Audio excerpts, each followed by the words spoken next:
a unit. So 11 minutes past 7, that brings you right up to date.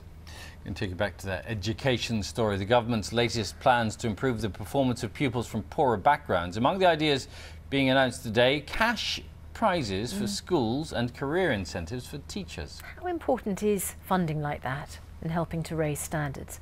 Last week, the Education Secretary Michael Gove said state schools could learn a lot from how private schools operate, and it shouldn't matter whether children were from rich or poor backgrounds. Well, with us now to discuss this, the President of the Girls' School Association, L.Robinson, and Tarun Kapoor, who's Executive Head Teacher of 2 secondaries and a primary school from Stitsata. Good morning. Good morning. Good morning. Well, is it about attitude, or is it just about money, do you think? Oh, definitely attitude. It's not just about money. In most of the independent schools, you will find a good selection of pupils will be from the children who are on free school meals, because most independent schools will actively recruit students who need support. In my own school, we'll provide assisted places for up to a fifth of the pupils from places like Bootle and Waterloo, which you would recognise as quite underprivileged areas. So it's not about money, it's certainly about attitude, hard work, and aspiring, which is one of the words that Michael Gove's used, aspiring for the very best and aiming for the very best. Tarun, Michael Gove said some quite controversial things when he talked about private schools.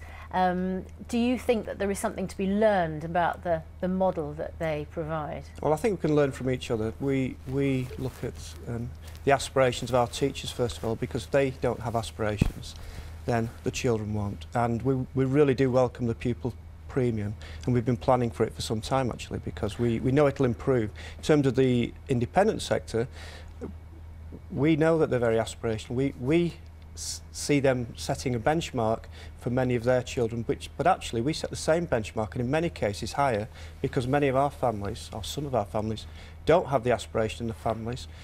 They come from 2nd and 3rd generation unemployed. In terms of the pupil premium, though, isn't it the case that a number of schools are, in fact, just using that extra money they've been getting to fill in a black hole that's been left by cuts elsewhere?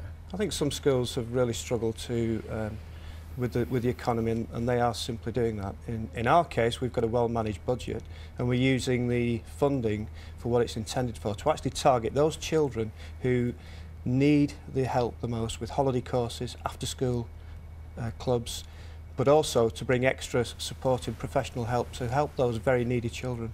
Michael Gove was saying that there is a problem where at the top of industry, at the top of government, there are people from private education.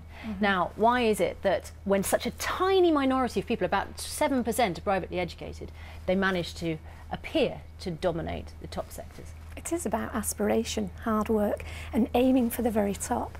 One of the Telegraph columnists the other day, last week in fact, Christina O'Dowd, said she left the school feeling that she could do anything and actually achieve anything. Run a World Bank, win a gold medal, play at an opera, and lead anything she wanted to. And I think that's what we do. It's not surprising, is it? Because history shows that many people have come from those schools who are very high performing. They send the children to the same schools, and they tend to be intelligent, aspirational, bright, and they come through as well. But we also have stars coming through. Darren Campbell, one of our ex-pupils, and we have many others who've gone through, and every state school does. I just don't think they're reported in the same way. OK.